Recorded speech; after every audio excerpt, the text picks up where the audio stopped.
Hello everyone, once again welcome back to MMS Max Medicine Simple. So from fat soluble vitamins, after vitamin A, now we are going to talk about vitamin D, right? Vitamin D, also known as cholecalciferol. So here we will discuss about the different forms of vitamin D, what are the functions of vitamin D, about daily requirements, right? And also about the signs and symptoms of vitamin D deficiency, about the major sources, and in the last but not least, we will talk about the treatment of vitamin D deficiency in severe cases with vitamin D supplements. So let's start. So now let's talk about the vitamin D, which also known as cholecalciferol, right? So this vitamin D refers to a group of fat soluble sacchosteroids, and these sacchosteroids are found in liver and fish oils. Apart from this, vitamin D also can be obtained by irradiating the provitamin D with ultraviolet light. So we can obtain vitamin D from irradiating the provitamin D with ultraviolet light, and it is also present in liver and fish oils. Now very important, see here. This vitamin D is responsible for the enhancing of intestinal absorption of certain elements. So what are those elements, sir? So those elements are calcium, iron, magnesium and phosphate and zinc. So vitamin D is responsible for the enhanced intestinal absorption of certain vital elements, and those are calcium, iron, magnesium, phosphate and zinc. Now we all know that the major source of vitamin D is sunlight, right? So whenever sunlight hit our skin, we produce vitamin D, right? That's why this vitamin D is also known as sunshine vitamin. Vitamin D is also known as sunshine vitamin because the major source of vitamin D is sunlight. Now, this vitamin D is present in two forms. First one, cholecalciferol vitamin D3, and this is made from the 7-dehydrocholesterol in the skin of animals and humans. Now, the second form is calciferol, also known as D2, vitamin D2, and this is obtained artificially by the irradiation of ergosterol and is known as ergocalciferol. So vitamin D present in two forms, right? Cholecalciferol, vitamin D3, which is obtained from the 7-dehydrocholesterol in the skin of humans and animals. The second one is calciferol, vitamin D2, artificially obtained by the irradiation of ergosterol and also known as ergocalciferol. So now we will see the functions of vitamin D. What are the functions of vitamin D in our body? So first see here, vitamin D is very important for the regulation of phosphorus and calcium absorption in our body, right? Also important for the growth and bone mineralization and for the development of bones and teeth. Not only this, vitamin D, cholecalciferol is also important for the regulation of muscle calcium transport and regulation of immune functions, right? Vitamin D boosts our immune system. It strengthens our immunity. That's why nowadays vitamin D supplements are advised for all the COVID patients, right? For the empowerment of and for the strengthening of our immune system. Now, vitamin D is also important to control the cell proliferation, regulation of insulin secretions, right? And also it regulates the blood pressure.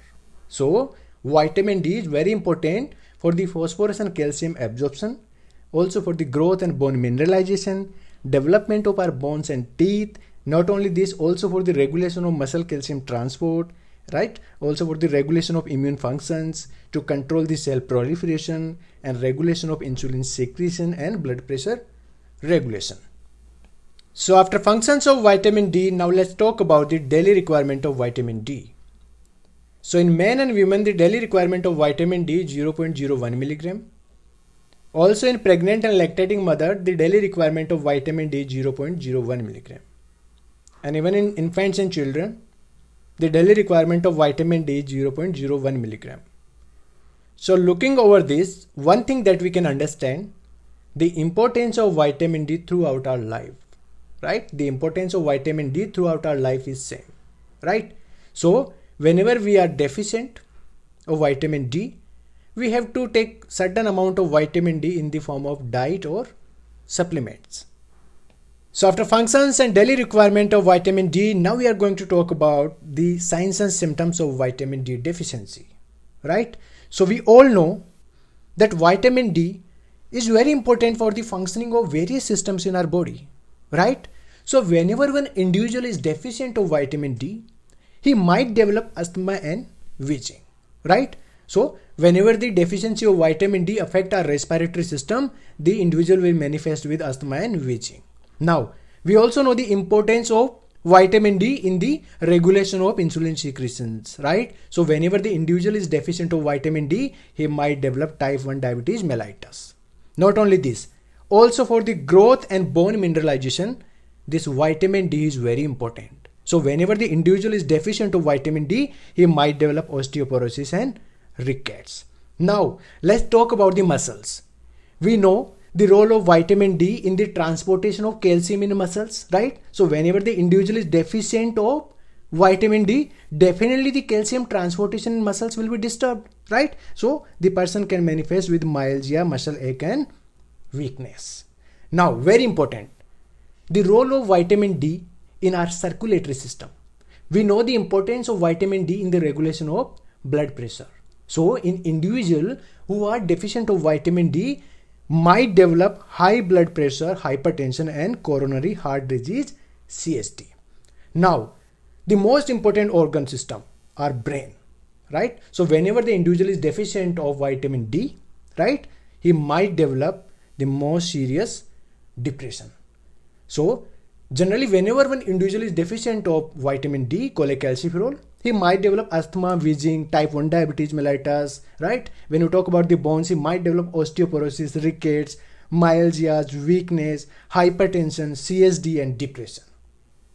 So after signs and symptoms of vitamin D deficiency, now we are going to talk about the major sources of vitamin D.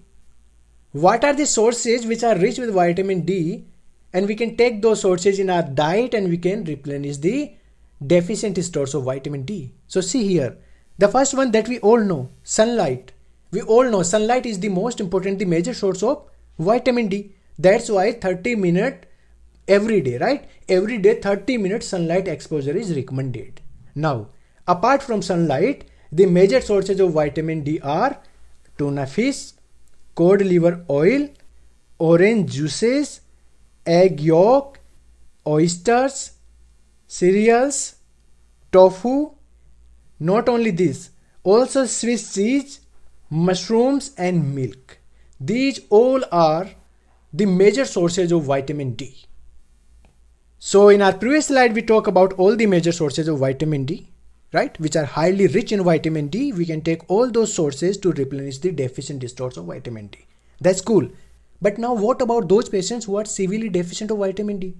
What about those patients who cannot eat all these sources in their diet? So to treat all those patients, we have to give them vitamin D in the form of supplements, right? So the supplemental form of vitamin D is available in the market in the form of tablets, powder and liquid. Now see here, to treat these patients with the supplement form of vitamin D, first we have to check the serum levels of serum 25 hydroxy vitamin D, right? So see here, if the level of serum 25 hydroxy vitamin D is 20 to 30 nanogram per ml, right? This supplementation dose of vitamin D3 is 1000 to 2000 international unit daily.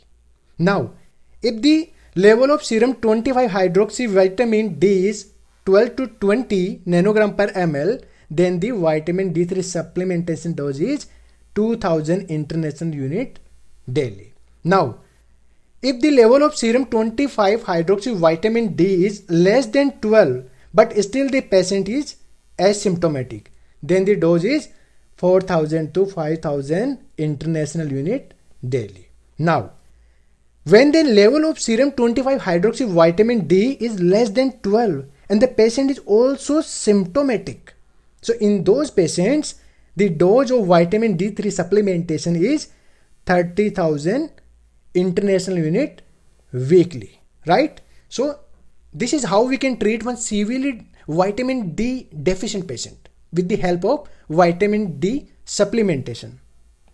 So thank you so much for listening, and please don't forget to subscribe the channel and also give your important feedback in the comment section. Stay safe, stay happy, study a lot. Thank you so much, guys.